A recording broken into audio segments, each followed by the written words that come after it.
Good morning, welcome you all.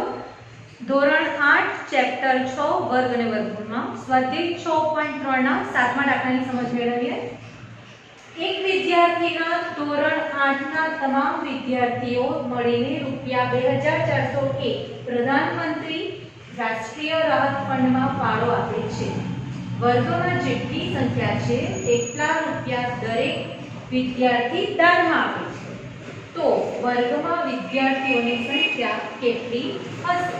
બાળકો, અહીંયા તમને કુલ વિદ્યાર્થી કુલ ફાળો આપેલો છે. એક વર્ગ છે તેમાં કુલ ફાળો વિદ્યાર્થી જે આપ્યો છે તે આપણે આપ્યો છે અને આપણે વિદ્યાર્થીની સંખ્યા અને વિદ્યાર્થીએ ચૂકવેલ ફાળો કેટલો છે તે ખબર નથી.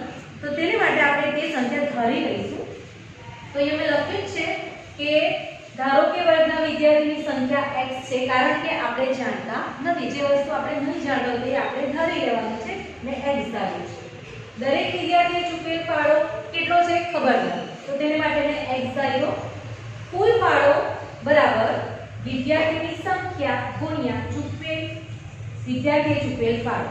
આ તમારે ધ્યાન રાખવાનું છે કે કુલ ફાળો બરાબર વિદ્યાર્થીની સંખ્યા ગુણ્યા વિદ્યાર્થીએ ચૂકવેલ ફાળો. બરાબર, કુલ ફાળો આપણને ખબર છે 2401. વિદ્યાર્થીની સંખ્યા નથી ખબર એટલે x, વિદ્યાર્થી ચૂકવેલ ફાળો આપણે અહીંયા ધારેલું છે x ગુણ્યા x. હવે x ગુણ્યા x એટલે કેટલા થશે? x નો વર્ગ. બરાબર, અને આપણે શું શોધવાનું છે? x શોધવાનું છે ને, માટે આપણે શું કરવું પડશે?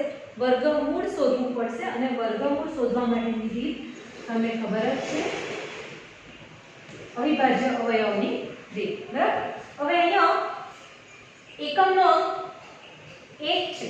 બરાબર, એટલે આપણે તેને 2 વડે નિશેષનો ભાગી નહીં શકીએ. 4 ને 6 ની 7 છે તો સરવાળો 7 થાય છે, તો તેને 3 વડે પણ નિશેષ ભાગી નહીં શકીએ. એકમનો અંક 5 નથી તો 5 વડે પણ નિશેષ ન ભાગી શકીએ, તો આપણે 7 વડે કરીએ. તો 7 તાલી 21, 24 માંથી 21 જાય તો કેટલા વધ્યા? 3. શૂન્યની આગળ 3 મૂક્યા. બરાબર, તો 30 થયા. 7 6 28, 20 માંથી 28 જાય તો 2 વધ્યા એટલે થયા 21. હવે 7 તાલી 21. ફરીથી આપણે 7 વડે ભાગ ચલાવીશું. તો 7 55 35, તો 5 વડે તો ભાગ નહીં ચાલે કારણ કે 1 વધી જાય, તો આપણે 4 વડે ભાગ ચલાવીએ. 7 6 28. બરાબર, 28 એટલે અહીંયા વધશે 6, તો 7 9 63.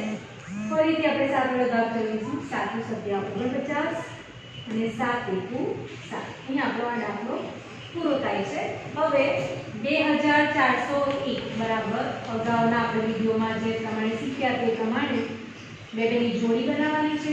7 નો વર્ગ ગુણ્યા 7 નો વર્ગ. બરાબર, 2401 નું વર્ગમૂળ લઈશું.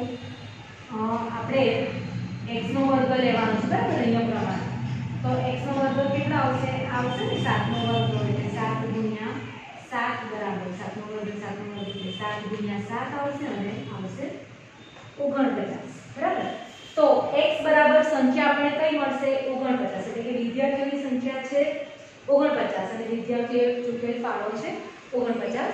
તો અહીંયા આપણો દાખલો પૂરો થાય છે.